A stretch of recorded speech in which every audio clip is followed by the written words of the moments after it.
yang tadi Alex Pastor bilang bahwa Indonesia cocoknya ke Athena cuy. Memang benar. Yang STY lakukan sebelum-sebelumnya itu benar.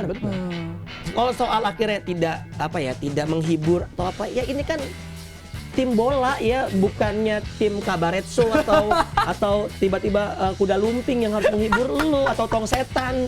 Sedang panas-panasnya zona degradasi di Liga 1. Kalau dari Coach Donsol gimana nih melihatnya nih? Ya, sebetulnya ini faktor non teknisnya kenceng. Non teknis lagi. Pimpinan klasmennya aja nggak ada pemain yang dipanggil, yaitu Persib Bandung, gitu kan. Sedangkan kita tahu bahwa di sana juga ada beberapa pemain diaspora kayak Mark Locke, dan menurut gue sih sebetulnya mungkin ada beberapa pemain juga cukup layak untuk dipanggil ya, tapi ya ini masalah selera.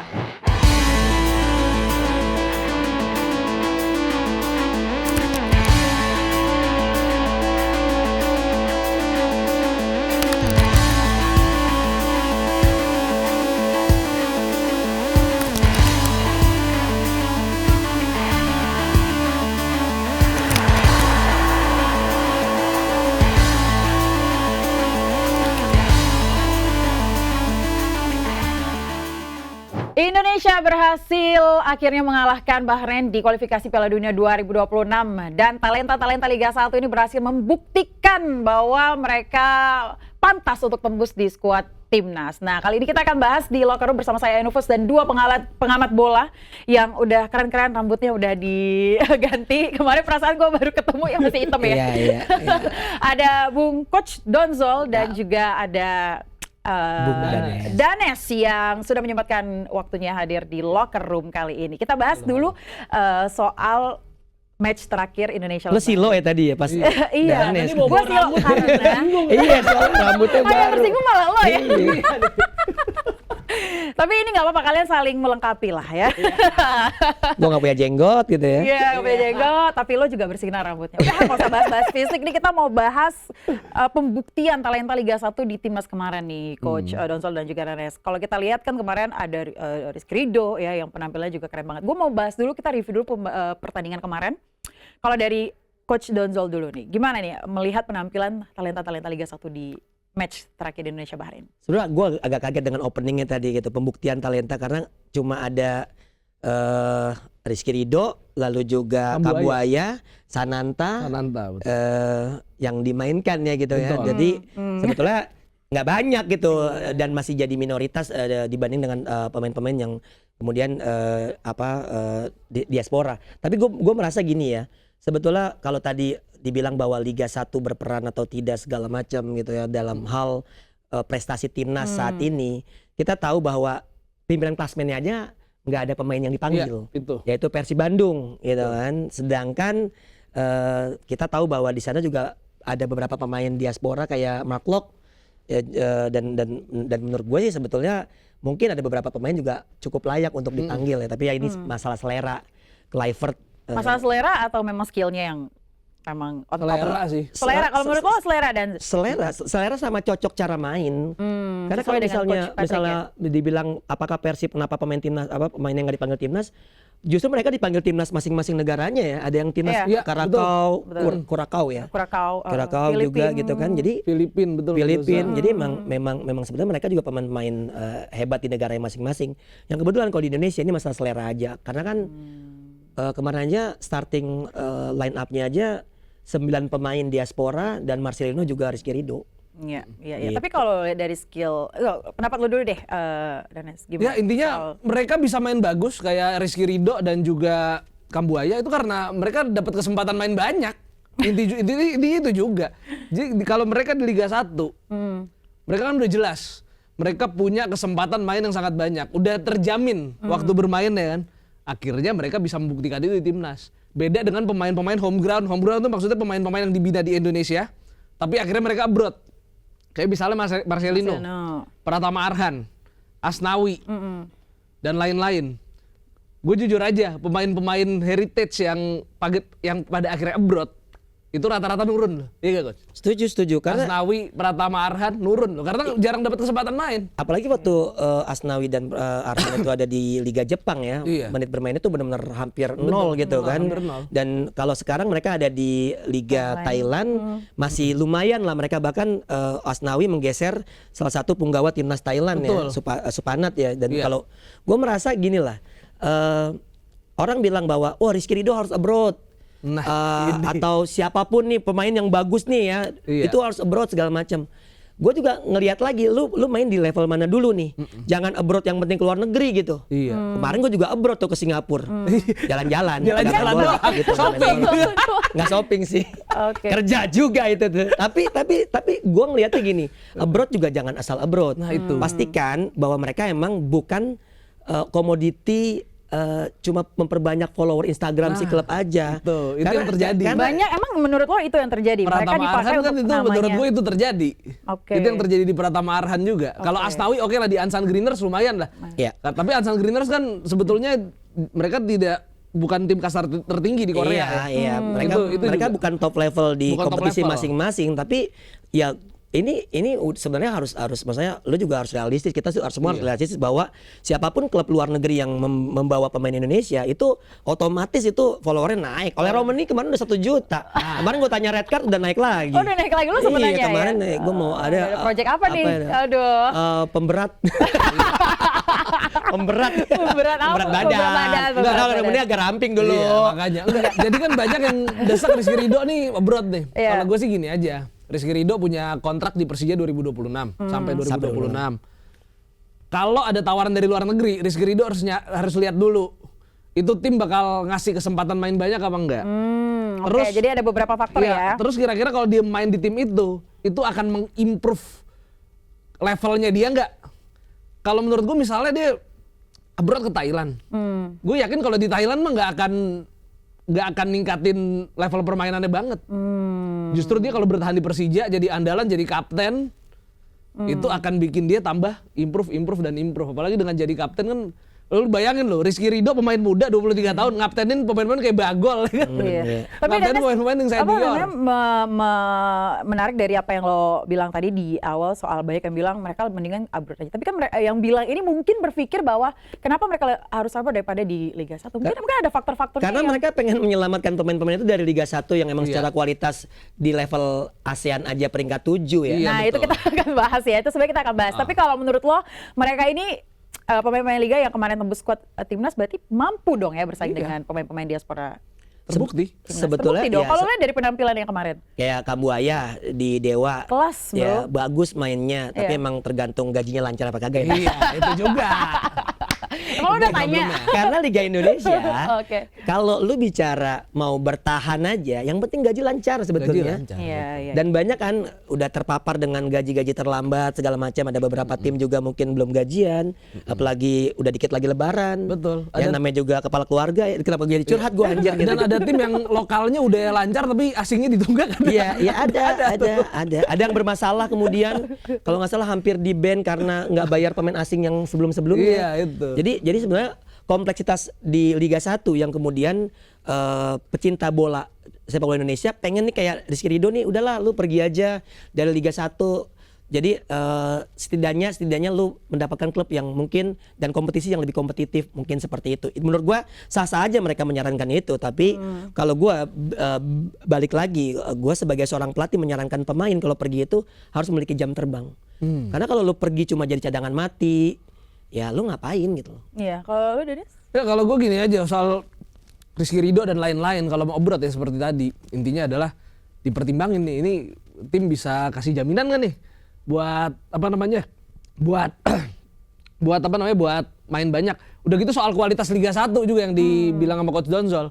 Kualitas Liga 1 emang kita belum ngelihat deh sekarang, belum ngelihat Liga 1 yang ada di koefisien tinggi atau atau Ya, prestasi papan atas klub Asia ya, lah ya prestasi gitu. klubnya yang berbicara banyak di Asia, tapi setidaknya kalau kita lihat kualitas pertandingan Liga 1 itu udah meningkat.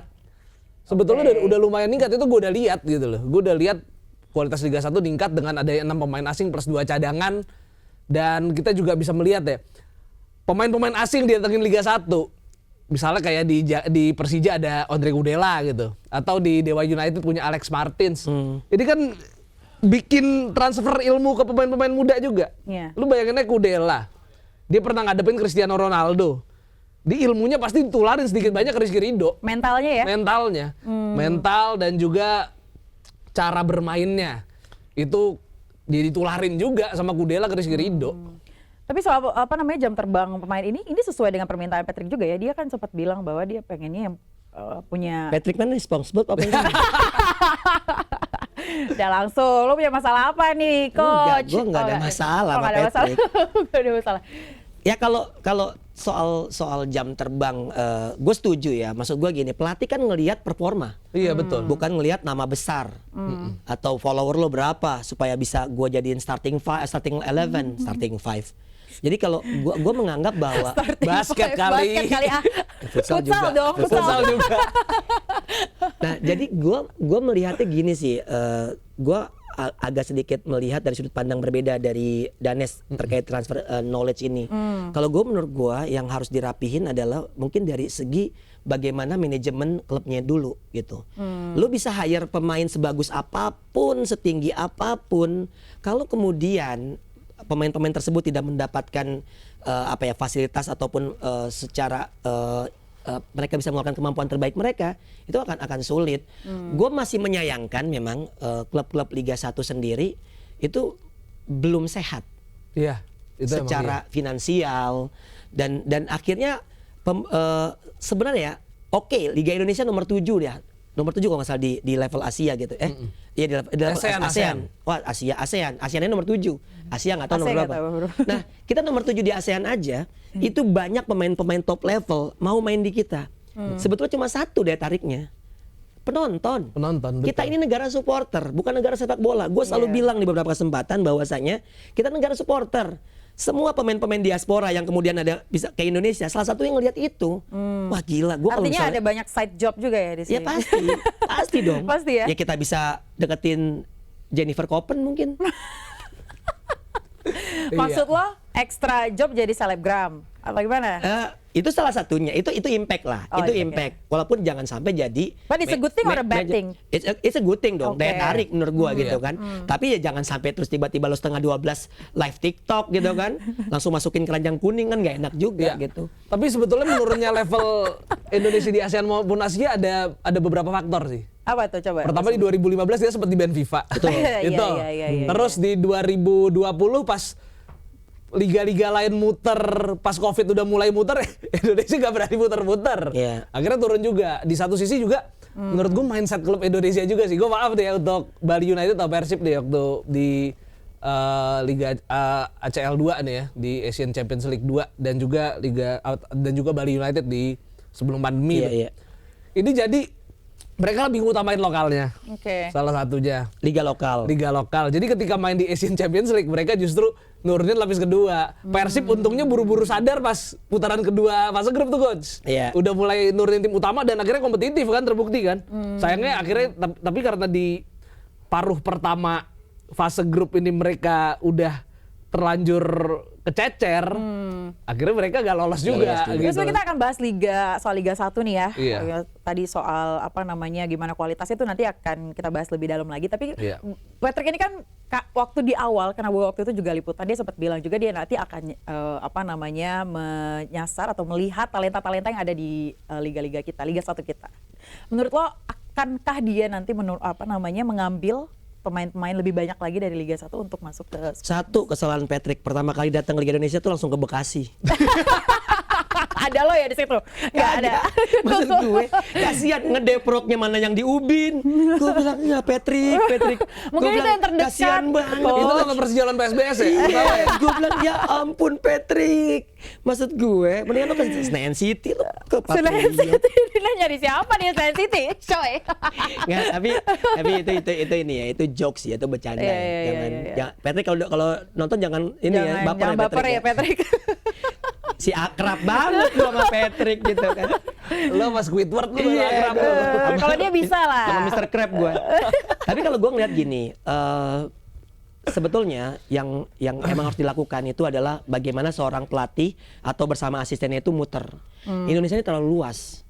Indonesia ini terlalu luas. Lu bicara kompetisi dengan nanti misalnya yang paling ujung waktu itu Semen Padang yang musim ini ya harus ke PSBS Biak misalnya untuk tandang itu Jauh ya. Perjalanannya kayak lo main Liga Champion seperti itu, lo ngebelah Eropa gitu dalam arti kata mereka kesulitan dengan geografisnya Indonesia.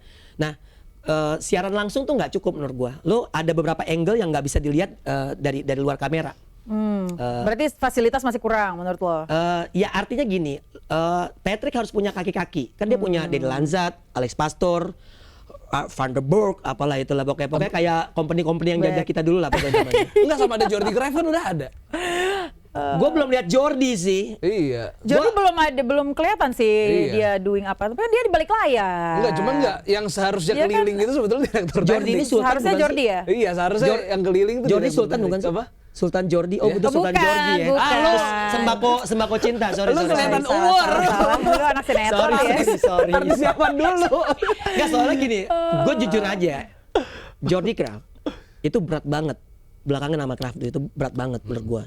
Pada saat dia di Manchester United, dia di Barcelona segala macam bla bla bla, dia nggak sukses as a player kok. Iya, betul. Lu anaknya Maradona aja yang nggak tahu udah berapa banyak gitu. Coba ya lagi kan? ngomongin Patrick maksudnya. Iya. Oke, Maksud gua Patrick kan harus membagi perannya, membagi tugasnya dengan para asistennya menurut gua kan gitu. Walaupun santer kabar bahwa sebenarnya otaknya ada di Alex Pastoor. Iya. Dan gua sih gini ya, karena gua pelatih, gua ngelihat kayaknya benar. Begitu di beberapa dua pertandingan saat menghadapi Australia maupun menghadapi Bahrain, gua ngelihat karakter kuat pelatih itu ada di Alex Pastoor.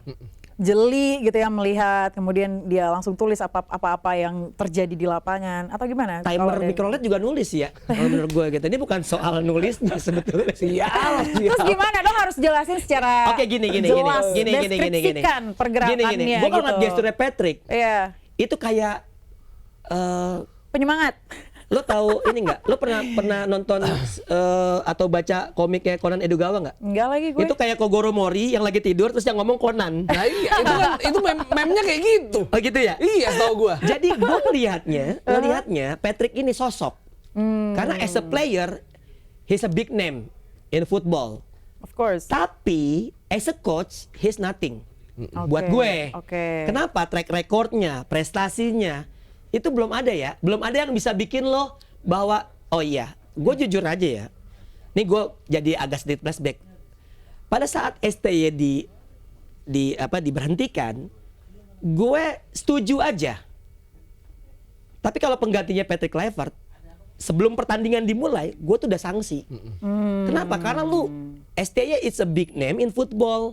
Dia juga udah sangat klik dengan tim mungkin, atau mungkin ternyata ada masalah dengan isu-isunya, ada masalah dengan pemain-pemain diaspora segala macam. Tapi STY pelatih bagus gitu. Kemudian lo ganti dengan Patrick, gue sampai nge-tweet itu, gue bilang ternyata rezeki kita cuma Patrick gitu. Dan maksud gue bukan Ekspektasi lo lebih tinggi maksudnya. maksud gue berharap Luis Van Gaal. Udah ini Apalagi Gus Hiddink. Lah gue lebih suka karena masih ada keturunan Jawa Timurnya. Karena Gus kan. Kena Gus ya, benar. baru gua juga ngomong gitu. Gue maksud gue. Udah kita tarik Ancelotti aja, kayaknya bentar lagi udah mau dibuang sama Ancelotti oke gitu. Lo apa kayak Mourinho kalau Mourinho mau dia sekalian. Mourinho gitu. masih di Fenerbahce. Iya nggak apa-apa. Oke. Ancelotti juga masih di rumahnya kan gitu. Nggak mungkin berangkat juga. Tapi gue suka dengan Alex Pastoornya bagaimana. Terus gue pelajari segala macam, ternyata karakternya sangat kuat dan salah satu pelatih yang dihormati juga di Belanda. Jadi sebetulnya kayaknya kita berharap banyak sih. Gue sih udah nggak peduli lah siapa pelatihnya sekarang. Yang penting Indonesia bisa lolos ke Piala Dunia. Dan kemenangan kemarin tuh membawa asa banget buat kita sebetulnya. Walaupun untuk lolos langsung cukup berat ya. Cukup berat. Iya. Tapi banyak sih memang netizen pemerhati gestur yang bilang sama kayak yang coach bilang ya, terkait dengan si Patrick ini lebih ke memberikan motivasi malah semangat. Tapi emang itu it's a good thing or bad thing? Itu gue aja karena gini loh, Patrick Kluivert itu nama besar. Dia striker legendaris di Belanda. Otomatis untuk menarik atensi dari pemain-pemain heritage ini, itu butuh sosok seperti Patrick Kluivert. Tapi soal taktik, Ya benar, Alex Pastor. Dia kan langsung statement tuh waktu setelah kalah lawan Australia, dia bilang Indonesia itu cocoknya Catenaccio deh. Iya.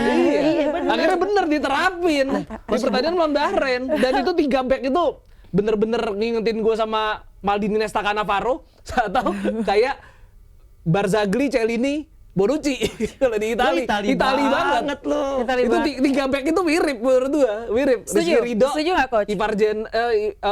Rizky Ridho, IJ sama Justin. Trio Jir. Iya, trio Jir. Betul. Itu mirip banget. Justin Ijes Ridho. Mirip Gue banget. gini. Kalau misalnya pada saat trio Jir ini dimainkan, memang banyak clean sheet Indonesia. Ada kalau nggak salah ada 6 atau 7 pertandingan. Intinya kalahnya cuma lawan Jepang. Iya, lawan Jepang mah dia ada Ya, karena mereka di atas kita, jauh, harus kita jauh. akuin. Tapi kalau gua ngelihatnya sih memang kembali lagi ya, sosok Kluivert ini itu kayak marketing sebetulnya. Daya tarik pemain-pemain yang kemudian mau nurut untuk dengerin abang-abangan Belanda ini gitu kan. Walaupun ya secara tampilan ya dia kayak om-om pakai jas aja yang lagi nunggu mobilnya di vale aja gitu.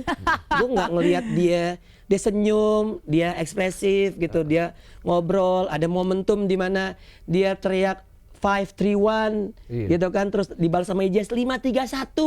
Lucu ya. Kayak lagi ngajarin bahasa Indonesia. Gue itu Ijes Untung nggak gila pakai sih. bahasa Belanda. Iya, maksudnya gue respect sama Ijes sih. Kayaknya Ijes Jiwa lagi kepemimpinannya. Dia lagi- Bro. Iya, dia bener, juga bener. kepemimpinan. Kayaknya anak condet sebetulnya. Nah itu apakah mungkin Patrick suatu saat kalau dari pengamatan orang-orang hebat berdua ini bisa menemukan sosok jadi pemain-pemain Liga 1? Untuk sosok J, ya itu sebetulnya kalau sosok J mirip-mirip ya Rizky Ridho. Ada yang mirip-mirip Rizky Ridho ya, Rizky Ridho. Dan gue senangnya sih sama kepelatihan Alex Pastor. Jadi udah kayak udah Iya. pasti Alex Pastor. Kenapa, ya. kenapa? Kepelatihan Patrick Kluivert sama Alex Pastor. Parah lu. Parah lo, Enggak, diperjelas jadi coachnya siapa Enggak, nih? jadi mereka intinya adalah mereka kelihatan udah lihat Liga 1 banget ya. Rizky Ridho itu kan sering jadi wide center back coach Iya. di Iya. Persija. Betul. Itu diterapin. Dan saat Persija terakhir kalah di kandang pun yang Rizky Ridho mencetak gol spektakuler itu kan Iya. emang Rizky Ridho memainkan peran yang sama persis. Iya, wide center back. Jadi kalau di zaman Sintayong, Rizky Ridho tuh gak pernah memerankan peran itu. Iya. Dia Iya. lebih banyak stay di posisi belakang. Kalau ini kemarin dia kelebar crossing. Itu Bahkan banyak direct pass dari Rizky Ridho tuh ngebelah itu mengarah langsung ke entah itu Marcelino atau Orad Mangun, Ragnar di awal-awal babak tuh gue melihatnya banyak momentum-momentum itu. Jadi kayak bukan di playmaker lagi ya, di Ball playing defender, tapi lebih dari itu lah. Betul. Itu yang gue lihat. Tapi yang kemarin Indonesia menang itu kayaknya 11 terbaik saat ini deh. Kalau kita lihat ke depannya nih, ada nggak potensi pemain-pemain Liga 1 ini jadi tulang punggung di timnas? Mungkin Ridho atau Egy kan jadi pemain lokal yang skor terbanyak juga ya, Ya, di Liga Egy 1. bisa. Iya gimana? Egy bisa. Sama pemain-pemain Persib tuh menurut gue yang layak nih coach ya. Itu Beckham Putra, itu layak tuh buat jadi pelapis. Sama Adam Tapi Alis. sejauh ini namanya Dia nggak minta ada. tulang punggung. Iya tulang punggung David gua Beckham bilang ke masih depan. tulang punggung Tulang keluarga. punggung keluarga. Lo jadi tulang punggung keluarga kan itu. Coba disama-sama. Enggak, kalau tulang punggung jujur aja ya. Kalau tulang punggung, gue realistis aja. Kalau lu mintanya tuh tulang punggung yang benar-benar dalam definisi main terus. Dalam masih banyaknya Berat ya? pemain heritage berat. Tapi Kalau tulang kering mungkin bisa. kalau untuk pelapis, itu Beckham Putra, Adam Alis, itu bisa. Sama Rehan Hanan mungkin. Rehan Hanan tuh menurut gue cocok ganti Ramadan Sananta sih. Ya. Maaf. Tapi Rehan tuh sebenarnya Kenapa? posisinya posisi Kenapa lo Marcelino. mempertanyakan? Iya, posisi Marcelino.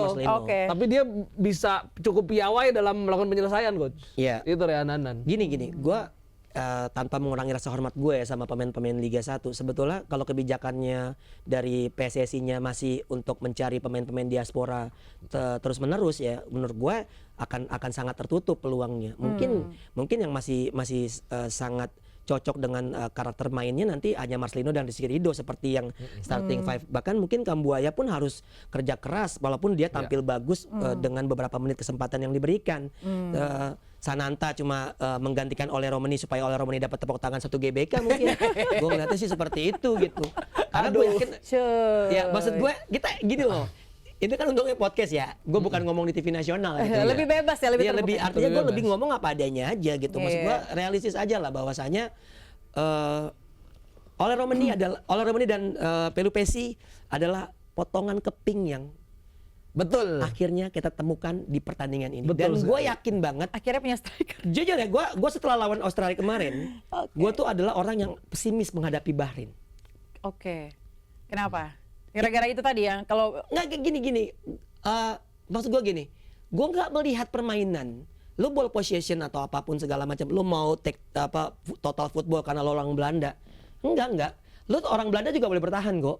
Lo orang Italia juga boleh nyerang. Arrigo Sacchi nyerang. Bert van Marwijk juga dulu waktu di Belanda bertahan. Itu dia maksud gua. Ya. Nah, nyerang, ya, kan? dan terus nyerang. Oke. Kalau lu bicara apa ya, yang tadi Alex Pastor bilang bahwa Indonesia cocoknya ke Athletic, memang benar. Benar. Yang STY lakukan sebelum-sebelumnya itu benar. Kalau soal akhirnya tidak menghibur atau apa, ya ini kan tim bola ya, bukannya tim kabaretso atau tiba-tiba kuda lumping yang harus menghibur lu atau tong setan. Gitu loh, maksud gua ini kita pengen terhibur dengan kemenangan. Iya, bukan Apapun dengan hasilnya. penampilan ya, bukan. Iya. Kalau misalnya one thing lah, kalau misalnya lu akhirnya menang dan tampil bagus itu bonus lah. Tapi kan kita cari siapa yang menang. Sejarah kan hanya mencatat siapa yang menang. Itu. Maksud gue sejarah Tergantung mencatat. yang nulis sejarahnya sih. Iya, maksud gue kalau misalnya kemudian kita pernah Belanda jadi juara tanpa mahkota, come on. Total football gak pernah juara dunia. Nggak pernah juara. Catenaccio Iya. juara dunia 4 kali. Itu dia gitu. Kita harus realistis kalau kata Alex Ferguson, Iya. menyerang membuat kau meraih kemenangan, tapi bertahan membuat kau meraih gelar juara. Jadi sistem permainan itu harus menyesuaikan dengan pemain-pemain yang kita Iya. punya juga gitu ya maksudnya. Sesuaikan ya. sama pemain dan juga lawannya. Oke. Mungkin kalau kita lawannya tim-tim Asia Tenggara kayak Vietnam misalnya. Nah, barulah itu kalau total lagi football fan, dah tuh. apalagi lo lawan Timur Leste. Timor Leste itu total football. Yang main silakan. paling Raul Lemos. Yang nyanyi yang paling Krisdayanti. paling cuma yang gua kenal pemain Timor Leste Gali Freitas paling karena main Iya, Liga itu 1. doang. Karena main Liga 1. Gali Freitas. Ya tergantung lawannya. Kita nggak usah bicara ASEAN lah ya. Bukan berarti gimana juga mungkin ya kalau gue ya pemikiran gue. Pada saat udah level di AFF segala macam udah kasih pemain-pemain yang Nah, itu pemain Liga 1 mainnya di Piala AFF. iya, di situ kan maksud gue baru mereka tuh Kesempatannya. mereka. Kasih kesempatan di Piala Nah, AFF. tapi bukan berarti mereka nggak mendapatkan kesempatan di timnas yang misalnya AFC atau apa. Ya mereka harus bersaing dengan pemain diaspora. Iya. Yang notabene Iya. kalau sorry tuh saya ya, kebijakan PSSI masih ngambil pemain diaspora aja, gue sih nggak setuju. Iya. Jujur aja, maksud gue udahlah Oke. berhenti di sini. Iya, udah Tapi banyak kan ya. PSSI punya alasan kenapa memilih diaspora. Nah, kalau dari menarik dari pertanyaan itu apa yang harus diperbaiki dari Liga 1 supaya mungkin bisa dilirik? Sebetulnya diperbaiki bukan Liga 1-nya sih. Apa ya? Grassroots deh. Pembinaan grassroots. Coba, Lu bayangin kalau- aja gini. Ini kompetisi SSB nih. Anggap di kota A gitu. Di kota A, pemain SSB-nya nyabut semua dari kota lain. Kalau kayak gitu caranya, talent pool gimana mau nambah? Yang main dia lagi. Kan kompetisi SSB itu kan sepakatnya adalah gimana caranya sebanyak mungkin pemain di usia pembinaan ini main. Kalau ada klub SSB yang nyabut pemain dari daerah lain, yang binaan aslinya gak main dong. Akhirnya gitu. Gue ada kisah ya, gue pernah. Nah, ini kisah. Kisah nih coba. Gua Bisa dong 15 menit ya lumayan nih dengerin cerita Loh, kisah lo. ini 27 menit loh. Gua denger 15 menit sih kalau mau Coba kisah apa nih? soal Kisah apa? grassroots. Kisah apa, Coach? Gue pernah jadi pelatih di level usia dini. Nah, ini. Nah, kemudian gue melihat banyak hal yang salah. Pertama, gue ngeliat penyelenggara kompetisi. Mereka mengedepankan bagaimana lebih sifatnya kayak cari juara. Jadi kayak lu apa ya? Gue ngelihatnya kayak di usia dini itu lu nggak boleh fokus ke arah juara gitu. Kemudian juga juara itu juga lu nggak boleh hadiahnya tuh cash money. Iya. Lo harus produk pembinaan. Itu karena nggak mendidik. Oke. Lalu gue ngelihat di fase pembinaan misalnya di Elite Pro Academy itu masih banyak praktek jual beli slot pemain. Yang kemudian ini gue amini karena temen gue sendiri. Ada kisah nih dari kisah Temen nih. gue sendiri itu salah satu pelatih di Elite Pro Academy itu kecewa dengan manajemennya yang kemudian meng-cut beberapa pemain untuk slot untuk dijual ke. Iya. Nah, gue nggak sebut nama ininya ya, nama klubnya. Nama klubnya. Inisial depannya P. Banyak Ya, kan? banyak. Tapi yang jelas kalau kita lihat dari EPA, yang punya akademi paling cuma berapa sih? Yang benar-benar punya akademi. Bahkan di level Suratin beberapa tim itu take over dari sekolah bola pemainnya Iya. diambil untuk berbaju tim tersebut. Nah itu. Di Elite Pro Academy beberapa kerjasama dengan sekolah bola yang memang rutin untuk di level grassroots untuk apa menjadi pemain-pemainnya. Jadi mereka tidak betul-betul menciptakan. Jadi harus dipersiapkan sedini mungkin. Iya. Dan tidak hanya tadi kata coach hadiah-hadiah yang buat mereka happy, tapi juga harus mendidik. Betul. Intinya itu pembinaan grassroots. Iya, dan- Intinya di situ. Mendidik dan tidak mendadak.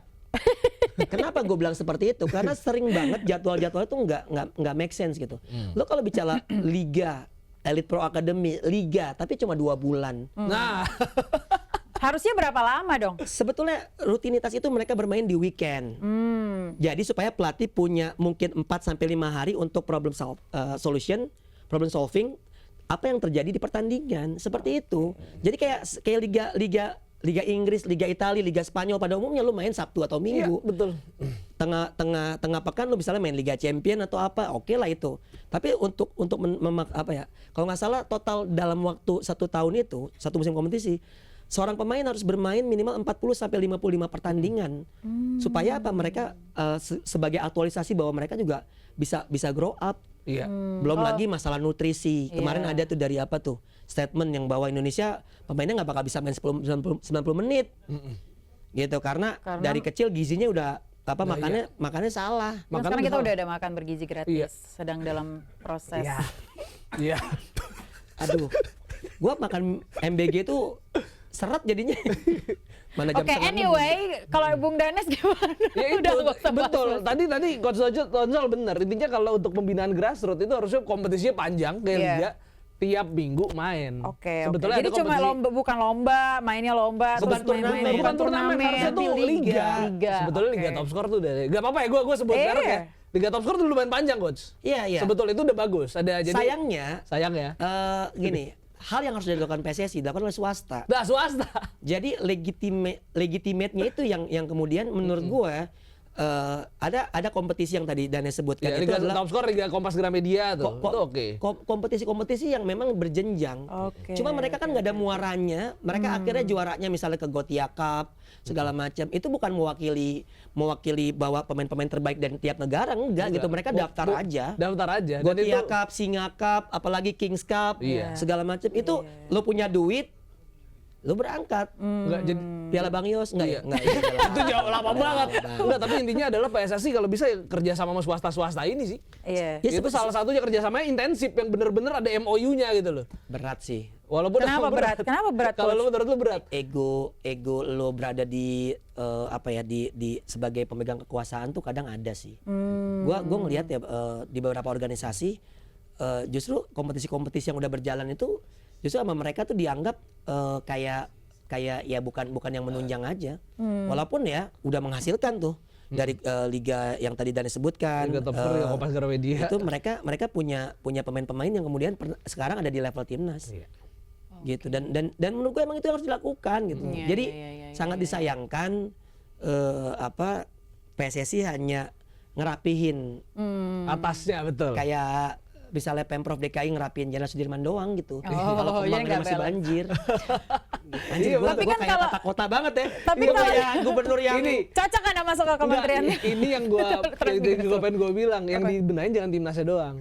Dan juga jangan Liga 1-nya doang. Liga 1 udah oke, ada VAR gitu, kontroversi berkurang. Iya. Tapi bawah-bawahnya ini belum. Bahkan Liga 2 aja masih kacau menurut gua. Tapi mungkin Keributannya masih banyak, iya, maaf. tapi gitu. mungkin fokusnya sama yang hal-hal prioritas dulu mungkin atau mungkin terlalu lama kalau kita urus ya yang karena bawah-bawahnya gini dulu. Gimana, kan atau lo gimana? kalau kerja kan sama lo sesuatu yang kelihatan dulu. Iya. Kita bicara kan siapa sih yang nggak pengen timnasnya bagus? Nggak banyak yang orang tuh mau proses ya. Iya. Kalau misalnya kita tiba-tiba oke kita bikin dari level ini dulu ya usia 15 segala macam, ya nggak nongol, nggak seksi untuk pemberitaan. Tapi kan itu bisa dilakukan secara berbarengan. Anggota Exco banyak loh, dan itu membidangi macam-macam. Iya. Anggota Emang saya banyak? anggota saya banyak. Emang yang diberi panggung banyak. Belum tentu. Gila nih. Enggak, tapi itu Oh, harusnya jadi yang bisa. punya peran yang punya panggung doang. Ya tergantung IO-nya siapa, kan ada ininya juga vendornya ya. Lu nyari panggung kan? Oh gitu. Enggak, gue jujur aja ini udah dua sebetulnya Dek, oke. Iya. Tapi apa tadi? Danes Enggak, mau ini apa kan tadi? udah 2 tahun nih Pak Erik mimpin PSSI. Jadi Timnas sama Liga 1 udahlah gitu. Ini udah waktunya sebetulnya. Oke, Nggak, untuk jangan mencari berhenti juga, grassroots. tetap termaintain. Iya tetap di maintain, Udah maksudnya udah bagus. tinggal maintain aja gitu. Maksud gua Iya. gitu coach. Udah Jadi- tinggal maintain aja. Oke. Nah bawahnya lah ini sekarang udah mulai diperhatiin nih masalah grassroots ini. Kecuali planning dari PSSI sendiri adalah emang nyari pemain-pemain terbaik Indonesia yang berdarah keturunan. Iya. Itu aja. Jadi sebetulnya ya udah gini ya. Berarti benar kata Ahmad Dhani dong. Ya sebetulnya enggak idenya apa tadi? Nggak bener lah. Enggak, tapi Ngapain, bukan, anjir? Bukan idenya fellow botak gue itu. Fellow botak. Oh, lo mentang-mentang samaan lo Enggak, bela-bela lo ya. bukan.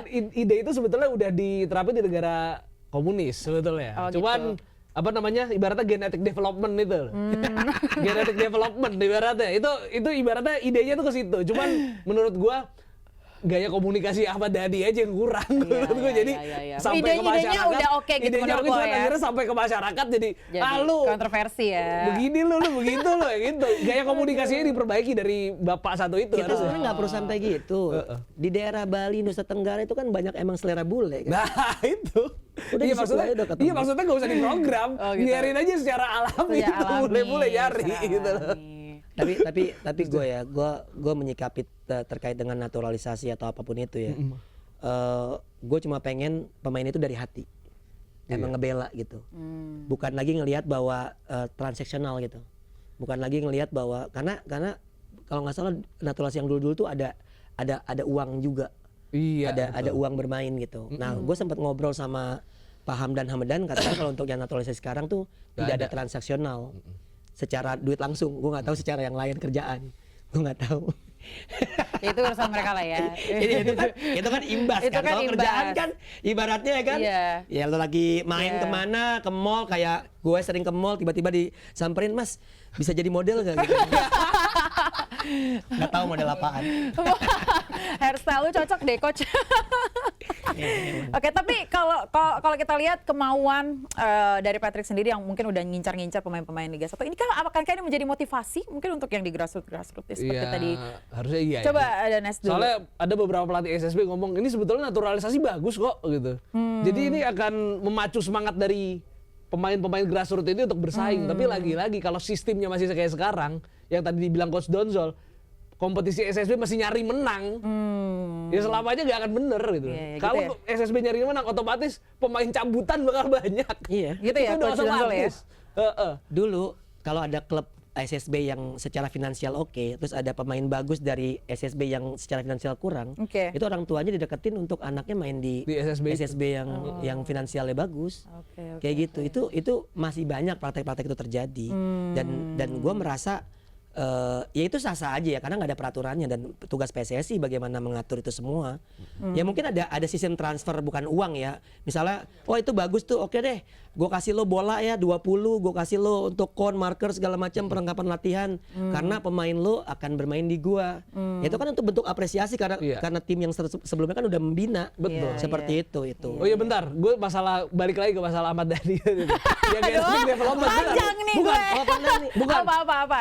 Dia bilang apa soal genetic development. Iya. Percuma dilakukan kalau sistem pembinaannya gak bener juga. Oh, yang ada nambah-nambah pemain-pemain populasi ya. keturunan yang lahir di sini, ujung-ujungnya kan dibina di SSB sini. Iya, Kalau ternyata sistemnya masih belum bener, ya genetic development gak akan jalan. Oke. Itu. Jadi memang developmentnya juga harus di ini ya. Iya, betul. Tapi kalau ngomong-ngomong soal Liga 1, ini kan musim ini khususnya ini juga cukup menarik ya. Dan ada Persib di Puncak Iya. klasmen yang diomong-omongin, katanya akan menjuarai back to back nih. Kalau menurut Coach Donzol gimana? Ya sebetulnya dengan perbedaan poin 9 ya. 8 poin dan Persib masih menghadapi Dewa United, masih Bali United, Bali. Persebaya. Persebaya udah. Persebaya selesai. Ada tuh lagi Ntar, yang gua lumayan lupa nih. kuat. Jadi menurut gue agak sedikit jalannya tuh nggak akan mudah, tapi Persebaya, Persik, Semen Padang masih banyak sebenarnya kan masih ada 7 match lagi ya kalau nggak salah ya. kalau matchnya banyak. Oh, oke. Tapi yang kemungkinan bisa menjegal Persib itu nggak banyak. Nih Borneo. Borneo. Borneo pertama nih dan habis Bali United. lebaran tanggal 11. Terus Bali United, Cuma 2 itu aja sih. Malut bisa. Malut tapi mainnya di Persib. Enggak, mainnya di ini, di Giraha. Oh, di Giraha. Iya, Ya. jadi di Giraha beda Mungkin. tuh Malut tuh. Ya, oke, ada 3 tim yang kemudian bisa menjegal Persib. At least kalaupun misalnya itu terjadi 9 poin hilang. Iya. Tapi kan itu kan mewajibkan Dewa United menyapu bersih juga. Iya, itu dia. Itu kan yang hampir bisa dibilang agak sedikit sulit menurut gua. Tapi kalau melihat Persib apakah akan kehilangan poin segitu banyaknya? Kalah 3 pertandingan di Borneo di tadi Malut Iya. dan juga Bali United kandang loh. Home deh. Menurut gue itu Persib itu bahkan bisa mencuri poin dari mereka. Apa kunci Bojan Hodak itu menurut gue pada saat transfer window. Bagaimana beberapa pemain masuk itu kedalaman skuadnya sangat penting karena nggak semua pemain bisa tampil selalu performnya konsisten. Deddy Kusnandar cedera. Mereka udah punya pemain-pemain pengganti yang secara kapasitas juga sangat mumpuni. Betul. Nah, itu pentingnya mengarungi kompetisi yang sangat ketat ini. Kan kita kan seminggu 2 kali main ya. Iya. Seminggu itu 2 kali main bisa. Dan itu pasti potensi cedera. Enggak, sekarang sekali main, coach. Sekali Seminggu main. sekali. Oh, karena bulan puasa. Enggak, di zaman Liga 1 mostly sekarang seminggu sekali. Nah, Betul. belum cedera, belum perjalanan jauh.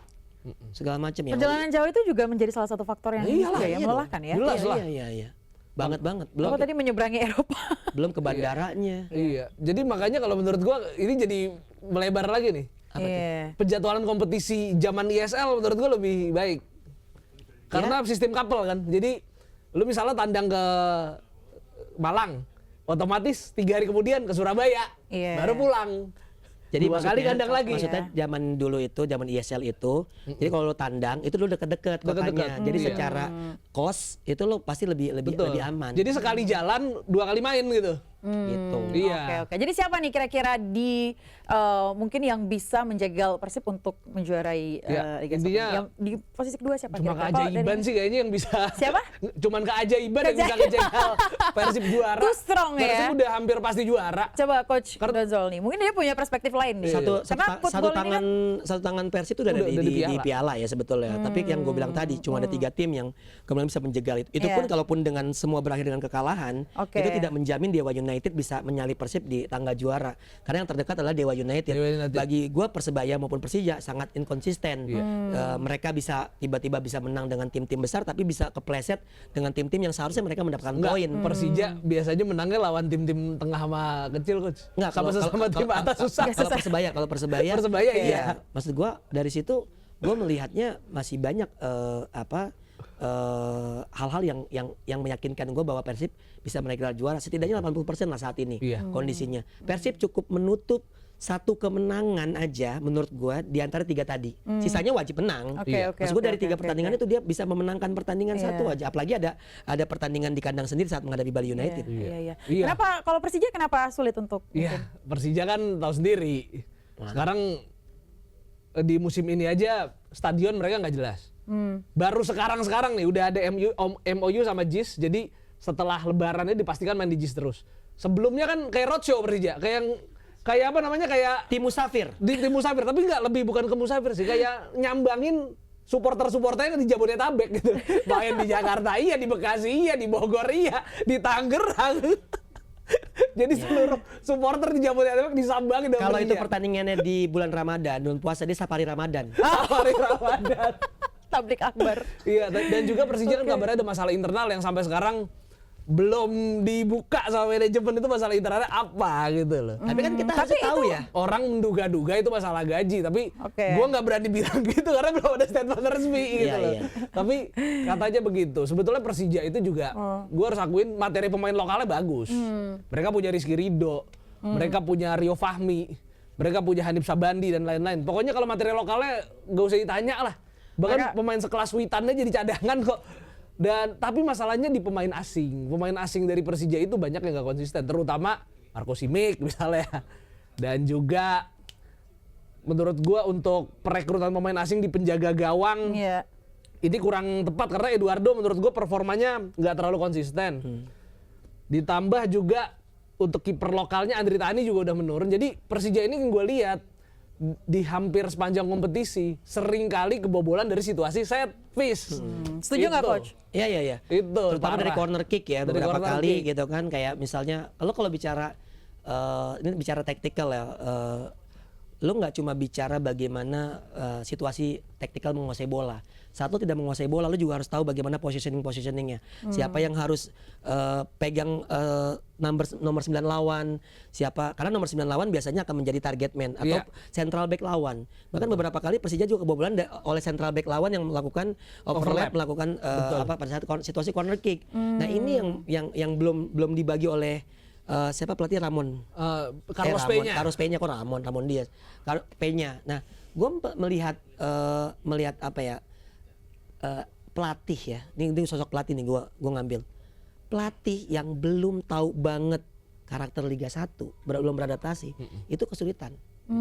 Thomas Doll tampil bagus tapi nggak bisa juara. Iya, nggak bisa juara kan? juga. Betul. Pelatih-pelatih yang kemudian berhasil juara kayak Teko segala macam, mereka dia udah punya pengalaman. Musim kedua biasanya. Nah, jadi sebetulnya atmosfer Liga Indonesia ini agak sedikit berbeda. Ya, kulturnya juga ya, bagaimana tekanan supporter. Wah, itu apalagi dengan basis supporter kayak Persija, Persebaya, Persib ya dengan supporter yang sangat banyak, itu juga sangat berpengaruh pastinya gitu. Nah, itu yang menurut gua kurangnya Persija di situ. Jadi pelatih apa yang cocok sebenarnya untuk klub-klub di liga kita ini? Pelatih bola. Iya. Ya pastilah. Karakter seperti apa coach yang dibutuhkan? Pertama, Bojan Hodak. Apakah dia harus memahami psikologi pemain lokal, pemain asing? Ide baratnya tahu lah. Gua ambil tahu Persib. kapasitas pemain. Gua ambil Persib. Persib itu Bojan Hodak pernah bersama PSM ya. Betul.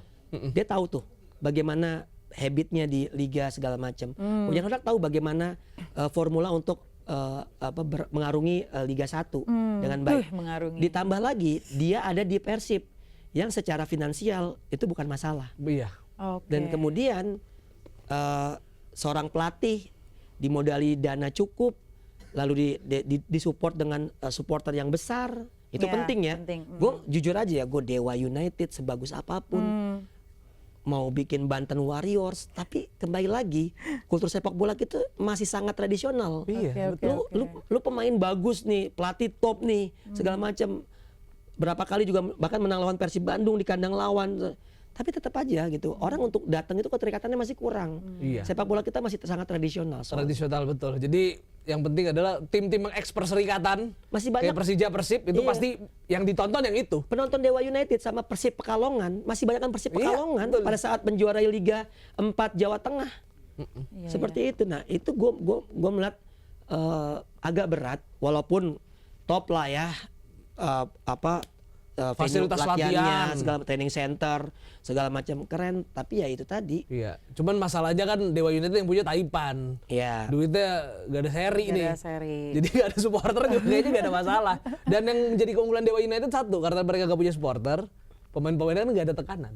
Main jelek gak bakal di demo supporter juga. Tapi itu bukan jadi Akhirnya sebuah motivasi, enggak ya? Apa? Sebetulnya ada dua sisi mata pisau menurut gua. Lo punya supporter banyak itu pemasukan bagus, tapi kan lo harus siap dengan pressure bahwa mereka ada demanding. Mereka udah beli tiket lo ke stadion, mereka pengen timnya menang dong. Mereka pengen manajemennya nggak bobrok dong. Ya, betul, seperti itu. Jadi emang di era sekarang kan supporter nggak mau dibilang customer gitu kan. Iya betul. Tapi lo lihat Liga 1 di musim ini cukup kompetitif dong ya. Meskipun tadi dikatakan bahwa Persib sulit lah untuk dikalahkan. Kompetitifnya di peringkat 2 sampai 6 ya. Peringkat satunya sebetulnya awal-awal kompetitif. Tapi Persebayanya turun, terus Persija habis menang 5 kali berturut-turut, nggak menang 5 kali berturut-turut langsung. Yang gue bilang di awal sebetulnya faktor non teknis di internal kayak gaji lancar, bonus lancar, itu yang paling dominan di Liga 1. Lu nggak perlu, maksudnya gini ya, tetap ya punya pemain bagus juga one thing gitu. Tapi juga kalau misalnya kemudian lo pemain bagus gajinya telat, bonusnya telat, ya mereka kan pemain profesional. Mereka kan emang cari duitnya dari situ nih. Mereka akan sulit untuk termotivasi. Nah, menurut gua Persib dan Dewa United diuntungkan dengan situasi tim-tim lainnya itu tidak secara internal, bukan cuma gaji mungkin ya, masalah lain. Itu mereka bermasalah. Ya secara finansial klub-klub Liga 1 tekanan lo tahun ini karena banyak stadion yang direnovasi. Jadi mereka dong. Jadi banyak yang musafir. Latihannya juga mereka dapetin hukuman yang kemudian mereka nggak bisa mendapatkan advantage sebagai tuan rumah. Karena kan itu kan duit ya, dengan uang tiketing segala macam. Ya seperti yang tadi Danes bilang, contoh deh Persija. Mereka kalau misalnya di GBK itu secara nggak usah dibuka yang upper tribun lah Iya, ya, yang nggak itu usah. aja itu secara cuan udah gede Iya, banget. di JIS juga. Di JIS juga. Tapi akhirnya disuruh main di Patriot. Iya. Tapi justru hal-hal ini nantinya yang mungkin bisa membuat klub-klub yang mungkin nantinya akan mewakili bisa bersaing di ASEAN, Asia. Kayak misalkan yang lagi jalan nih ada AFC Challenge League ya. Kalau menurut Coach Donsel dulu deh, siapa nih kira-kira yang bisa mewakili di AFC Ya Challenge League? dua teratas sudah pasti Persib dan Dewa ya, karena mereka juga ya sudah siap lah semua aspek, mereka siap, pemain siap, pelatih siap, finansial siap, karena 3 elemen itu penting menurut gua. Jadi pelatih, pemain Pelatih, dan pemain, manajemen. Oke, manajemen. Itu yang paling ditambah lagi plus 1 yaitu supporter. Tapi ya Persib udah punya semuanya. Dewa United yang nggak punya semuanya. Nggak punya semuanya. Artinya mereka bukan tim yang kemudian walaupun lo tampil bagus lo akan menghadirkan supporter, nggak seperti itu. Nah, dua itu yang sangat mungkin membuat Indonesia punya prestasi. Asalkan yang tadi Danis bilang, mereka punya target nggak? Atau mereka masih menganggap bahwa Liga 1 lebih seksi? Nah iya, itu. Karena Liga 1 itu seksi. Iya. Dalam I hal agree. kita bicara bahwa kontroversi yang banyak masih ada tuh TV yang mau layangin, bahkan rebutan hak siar, angkanya pun tiap tahun naik kok. Karena seru juga sih pertandingannya ya kalau dilihat. Ya kalau seru, Keterikatan juga. Keterikatan daerah. Karena kayak seorang bapak yang dulunya nonton langsung di stadion terus membawa anaknya, sekarang anaknya yang nerusin. Betul. Iya. Itu terjadi. Iya. Gitu. Danes Makanya- gimana Danes? Ya sama. Persaingan mereka di luar. Sama bapak Persaingan lu dulu sama. lu. Oh, enggak. Enggak, bapak gue PSIS, gue Persija, beda. Tapi emang nggak boleh ngajak. Apa? Iya. Beda, Boleh. bapak gue kan gak ada nonton Persija, dia orang Semarang. Pas PSS lawan Persija dia nggak ngajak lo. Kagak. Kagak, tapi taruhan. Taruhan tapi. Gue Persija karena gue rasa orang durian sawit, gue udah Persija gitu kan. Oh lu. Iya, jadi gitu. Intinya kalau Oh lo anak BKT. Yang sering ada TikTok yang pada nyanyi-nyanyi ya. Iya. ya Oke, intinya oke, gitu. oke. Kalau gue tergantung niat dari timnya itu. Targetnya tadi yang Target. dibilang. Persib dengan visi ke depannya. materi pemain yang mereka miliki, mereka bisa melangkah jauh kok di ACL 2 sebetulnya. Asal mereka Oke. serius. Asal mereka serius. Kemarin mereka seriusnya baru di putaran kedua. Oke. Begitu putaran kedua nurunin tim utama kelihatan kan bisa comeback ya kan. Lawan Lion City Sailor yang itu comeback ya. Lawannya kok asal Singapura loh. Maksud Iya. gue Luar Singapura biasa Persib begitu timnya apa penuh. sih gitu Iya. kan. Iya. Tapi maksudnya kalau kita bahas Liga 1 sebenarnya masih banyak ya pertanyaan-pertanyaan yang mau gue tanya. Kita masih cukup ya waktunya ya. Ini sedang panas-panasnya zona degradasi di Liga 1. Kalau dari Coach Donsel gimana nih melihatnya nih? Ya sebetulnya ini faktor non teknisnya kenceng. Non teknis lagi, Apa faktor terbesar? Jadi enggak, non teknisnya masalah gaji tak. Oh, oke. Alhamdulillah. Kita lagi-lagi belum. Coach udah terima THR belum sih? Iya, banyak. Oh, banyak. banyak. PSIS. Oke. PSIS belum wajar PSIS kalau belum itu gajian. udah di-spill. Udah di-spill. Apalagi mereka kan lagi di boykot supporter. Terus juga di sisi manajerialnya juga Iya. CEO sekarang juga digoyang Digoyang. habis-habisan dari karena emang nggak bisa membuat PSS establish di Iya. di pertandingan Iya. dan di papan tengah lah minimal Jadi seperti itu. PSIS tuh kasihan. Jadi CEO aja itu ya habis kalah pilkada juga kan. Nah itu tuh. Pilkada kalah, akhirnya gak gajian. Itu yang gua nggak suka dari sepak bola Indonesia, salah satunya adalah masih tergantung sosok yang ada di pemerintahan. Itu. Contoh ya. Tapi kan yang ada di pemerintahan itu malah yang join ke sepak bola atau mereka saling ketergantungan atau gimana? Nggak gini. Kalau saat dia menang, kayak Sriwijaya di eranya mereka menjadi juara Indonesia bersama Rahmat Darmawan segala Betul. macam. Itu wah melimpah. Oke. Semua pemain terbaik mau di sana. Karena gaji lancar segala Oke, macam bla bla oke, bla. oke. Apalagi di era sepak bola Indonesia dengan APBD masih Iya, diizinkan bentar, ya. Sriwijaya itu aslinya klub apa? Persija Persija Tim. Jakarta Persija Timur. Jadi ya itu duren sawit tuh. dia. jadi gue melihatnya masih banyak yang sosoknya hilang. Itu langsung klubnya pun turun. Oke. Bahkan kemarin kita juga sepak bola nasional juga berduka karena Bapak Ahsanul Kossasi, Iya. CEO-nya Madura United. itu langsung terjun Langsung bebas. terjun. Madura United yang sebelumnya langganan papan Wah, atas. malah. Iya. Sekarang hampir degradasi. Dan pemain-pemainnya tuh ada di Dewa United, ada di Persebaya terutama Iya, banyak juga. Banyak. Francisco Rivera, Rizaldi. Iya, itu yang menurut gua masih tergantung sosok. Artinya secara keuangan masih bergantung pada individual. Bukan lagi kayak merchandise atau dari tiket Tiketing. penonton atau dari hak siar, artinya belum menghidupi itu gitu. Sedangkan Endorsement pemain itu? itu kan masuk ke Itu pribadi, masuk ke pribadi ya. Iya, gitu. Kan nggak minta royalti juga. Tergantung kalau dapatnya brand dari brandnya Tergantung klub kan? ada. Ada kalau dari klub ada. Kalau Oke. Persib tuh bahkan ada yang area lokal tuh. Kayak chat khusus orang Bandung ada tuh. Iya. Ada beneran. Ada. Atau chat khusus orang Sunda, gue nggak tahu. Mungkin bisa chatnya pas di sana saha eta gitu. Kan gue nggak tahu. Gue nggak tahu. Iya, jadi kalau menurut gua klub Indonesia yang nggak tergantung sama satu sosok mungkin Persib, Oke. Persija, Bali Dewa United. kayaknya pasti sosok deh. Dewa tuh yang punya kalau nggak salah Raja Properti. Oke. Jadi intinya adalah Persija, Persib, Ini tapping kan ya? Iya. iya. Oh iya. Bisa Persela. gue takutnya gue ngomong ke terus ini. Persebaya sekarang gua nggak tahu deh, apakah seorang Asrul Ananda jadi sosok yang jadi tempat Persebaya bergantung? Kayaknya enggak sih. Gue yakin kalau pengusaha kayak Asrul Ananda tuh bakal Iya, bakal- mikirin iya. ke bawah ke depan ya. Ke depannya ketika dia udah nggak jadi pengurus Persebaya lagi, ke depannya kayak gimana? Dia pasti mikirin itu. Gue pernah ke pabrik di daerah Baros Cimahi. Itu pabrik itu yang mencetak jersey Persebaya dari yang player issue, supporter, versi supporter sama yang versi latihan segala macam. Iya. Gue ngeliat terus gue cek di website persebaya.com terkait dengan harga-harganya. Gue bilang Asrul pinter sih. Iya, Asrul Asrul Ananda. pinter sih. Karena gue ngelihat pabrik itu pabrik yang memproduksi baju Manchester United waktu zamannya Nike. Wow. Jadi gue ngeliatnya wah gila ini. Gue sampai mempelajari apa yang di YouTube ada Asrul Ananda cerita tentang bahwa masukan sebuah klub dari ini segala macam, tapi pengeluaran juga kadang-kadang dari supporter karena supporternya mungkin ngancurin tribun, akhirnya kita harus ya itu terjadi kan. Yang itu tadi dua sisi mata pisau. Lu punya Iya. supporter fanatik, lu akan dibeli tiketnya, stadion lu akan penuh, tapi resikonya saat tim lo kalah mungkin akan ada efek samping yang negatif tentu. Nah itu Iya. itu yang terjadi di Indonesia. Yang jelas Asrul Ananda tuh sukses loh. Apa maksudnya sebelum Persebaya kisah suksesnya udah banyak. Oke. Kompetisi basket antar SMA. Iya. Itu Iya, bisa iya, cuan iya, sama iya, dia. Iya. Karena Jadi Luar biasa loh. karena gini, menurut gue emang harus ada sosok seperti itu terus di setiap klub. Iya. Bagaimana mereka juga mencetak finansial dari sektor lain gitu kan. Tapi juga jangan dilupakan juga faktor-faktor akademi Persebaya juga. Iya. Persebaya adalah salah satu klub yang memiliki liga grassroots yang sangat baik, bahkan Marcelino, lalu juga Rizky Ridho itu Kambuaya. Kambuaya dari Ya, artinya kalau Marcelino dan Rizky Ridho orang Jawa ya.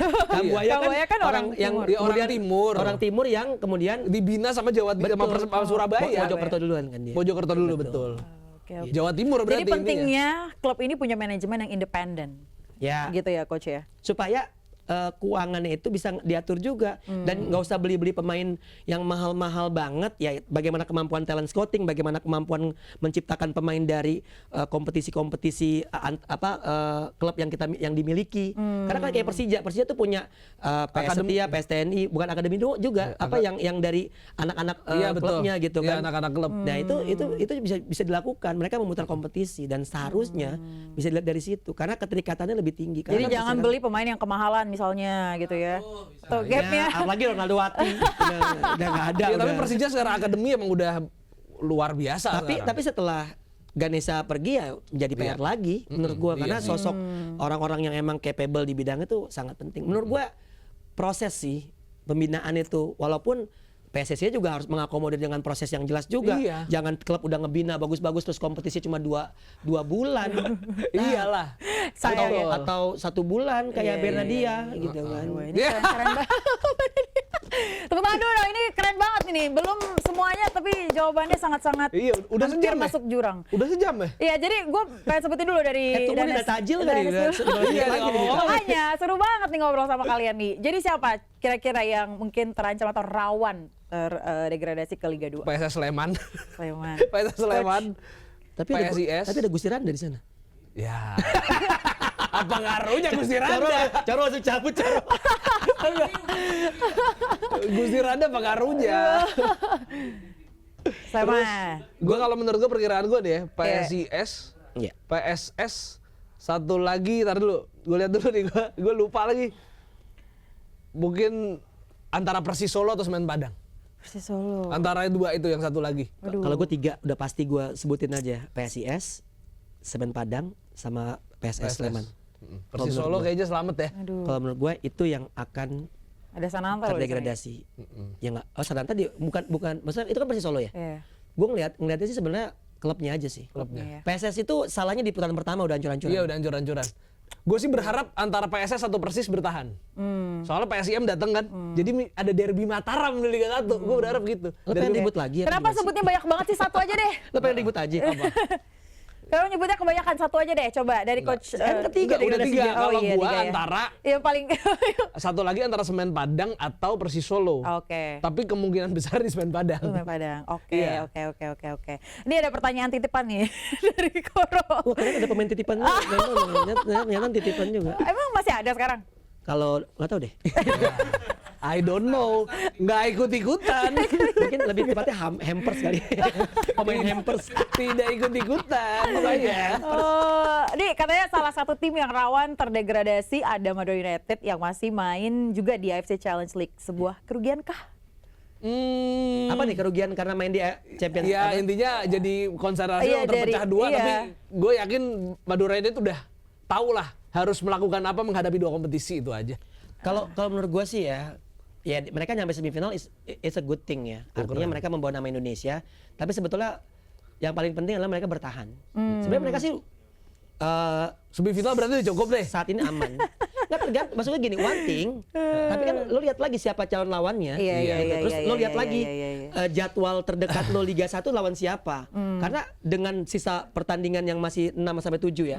7 7 ya. 7 pertandingan itu Iya. kan sangat mungkin dia juga masih bisa Iya. karena ya gue bilang tadi Liga 1 masih lebih seksi. Iya betul. Iya, betul. Tapi kan kita berharap juga bahwa klub-klub Liga 1 ini bisa bersaing di Asia lah ya khususnya. Apa sih satu hal mungkin di penghujung podcast kita hari ini yang mungkin membuat klub-klub kita ini sulit untuk bersaing di Asia? Coba coach.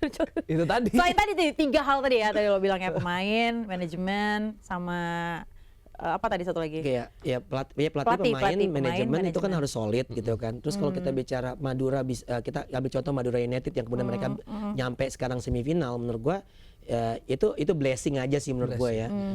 Ya mereka nyampe ke sana, tapi kalau lu degradasi ke Liga 2 itu lebih setengah mati. Iya, betul. Lebih setengah mati. Semua yang di Liga 2 ke Liga 1 itu setengah mati. Ketimbang lu bertahan di Liga 1. Itu for sure. Karena udah Liga 2 itu lo top level di fase penyisian, babak 8 besar sampai final lo ayam sayur, lo nggak bisa apa-apa gitu. Dan terlalu terjal jalannya menuju kalau lo ada di Liga 2 untuk balik lagi ke 1 tuh Sulit, berat dah. ya, berat banget. Makanya Dan mendingan kalau gue disuruh milih ya gue mendingan cukup sampai semifinal tapi gue bertahan di Liga 1. Iya. Danes gimana? Kalau gue sih untuk Challenge Cup ya diusahain nggak apa-apa melangkah sejauh-jauhnya, tapi Kalau yang maruk, dititik Mas. beratkan deh. Maruk. Tapi yang dititik beratkan tetap bertahan di Liga 1 Di ya. Liga 1 ya. Dan juga untuk masalah gimana caranya tim Indonesia bisa kompetitif di Asia, ya itu tadi mindset, masalah mindset. Jadi intinya adalah kalau klub-klub Eropa mau itu Real Madrid pasti Champions League lebih utama bagi Lebih mereka. utama gitu. bagi mereka, ya, Nah betul. harusnya klub-klub Indonesia juga begitu. Tapi masalahnya klub-klub Indonesia juga ngitungnya gini. Gua kalau di Champions League juara susah. Berarti gue konsentrasi di Liga 1 aja, kemungkinan juara gampang. Dan tolong ya AFC ya Gitu. nih, AFC tolong ya duitnya diperbanyak lagi ya untuk hadiahnya. Tapi intinya biar orang juga pada mau ke situ. Iya, tapi betul. intinya Emang kurang selama ini ya? Nah itu dia benar, prize money-nya. Iya, prize money. Digedein kayak Liga Digedein Champions ya. Eropa. Atau lo setiap pertandingan kan biasanya kalau menang dapat berapa, seri dapat berapa, kalau dapat Gitu. berapa kan partisipan juga dapat. Iya, kalau di Liga Champions Tolong lah Eropa AFC gitu. lah nih. Gitu. Siapa sih ketua AFC? Yaudah deh, nanti kita Gua deh nggak tahu. lebaran ke sana deh kita. Dan intinya adalah, gue jadi lupa tuh mau ngomong Apa, apa. Itu Pak? yang Gue Intinya isi adalah- dulu kayak Mama Dede. enggak, kebijakan PSSI yang nambah pemain Oke. asing itu tujuannya itu. Oke. Jadi 6 pemain Naikin. asing plus 2 Iya. itu biar tim-tim Indonesia bisa Bersaing. kompetitif di Asia. Itu udah bagus menurut gue, udah oke. Sip. Oke, kalau gitu seru banget kata-kata penutup dari Coach Dantol dulu deh untuk mungkin Liga 1, pemain-pemain kita dan juga timnas Indonesia. Pak Masum. Gue baru tahu ada kata-kata hari ini, gue kayak kagem. Kayak Coba kagem dong, gue. coba lo harus sebutin lah. Ini Oke, bedanya locker room. PSSI kurangi naturalisasi, dan perhatikan usia dini Iya. karena masa depan Indonesia ada di sana. Oke, dah. Ya, Danes. kalau gue sih gini, naturalisasi itu sebetulnya bagus, tapi ingat, aturan naturalisasi itu adalah pemain keturunan yang jalur kakek sama jalur ayah. Nanti di generasi berikutnya pemain-pemain ini akan susah buat dicari. Jadi mulai sekarang PSSI harus Berbenah. bener-bener benahin pembinaan grassroots. Kalau grassroots udah rapi, liga rapi, timnas rapi. Weh. Oke, dengerin Erik ya. Dengerin ya. Tolong dikasih CG ya, Korea. Baik, terima kasih kalau gitu Coach Donzol, Danes dan juga pemirsa Sobat Locker Room yang sudah nonton podcast kita kali ini. Gue Aya Nufus, thank you very much. Kita ketemu lagi di kesempatan berikutnya. Bye.